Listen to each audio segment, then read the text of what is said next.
औज़ुबिल्लाहिमिनश्शैतानिर्रजीम बिस्मिल्लाहिर्रहमानिर्रहीम। अस्सलाम वालेकुम मेरे दोस्तों, मैं हूं आपका दोस्त मोहम्मद नवाज़ खान। एक नई वीडियो में आज मैं आपको एक कहानी सुनाऊंगा कि एक 8-10 साल की बच्ची होती है छोटी सी, और जब वो दुकान पर जाती है तो अंकल से कहती है कि अंकल मुझे एक पेंसिल और कापी चाहिए। वो कापी और पेंसिल लेने के बाद उस दुकानदार से वहीं खड़ी हुई कहती है कि अंकल मुझे कलर पेंसिल भी चाहिए और उसके मेरे पास पैसे नहीं हैं, और मेरे अम्मी अबू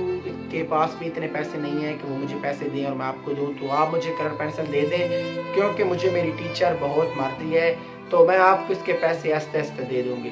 तो वो जो दुकानदार होता है उसे कलर पेंसिल दे देता है और कहता है कि बेटा आप ये कलर पेंसिल ले जाएं, और जो बात मुझे कही है ये बात किसी को मत कहना। और जब वो चली जाती है तो पीछे दुकानदार ये सोचने लग जाता है,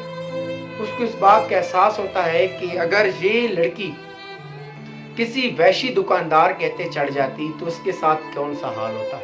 इसके साथ भी ज़ैनब सा हाल होता, जो कि कसूर की छोटी सी बच्ची ज़ैनब के साथ हाल हुआ था। क्योंकि इस कायनात में, इस जहां में बहुत से बुरे लोग भी पाए जाते हैं जो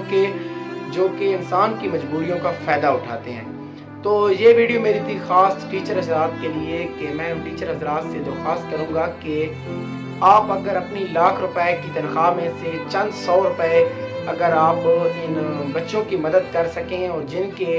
ज़िंदगी के आड़े में गुर्बत आ रही है, तो यकीन जानिए कि आप उनकी ज़िंदगी एक तो बचा लेते हैं, दूसरी उनकी ज़िंदगी को आप संवार भी सकते हैं। दोस्तों, हमारे चैनल को सब्सक्राइब करें और साथ ही बेल आइकन को दबा दें ताकि हर नई वीडियो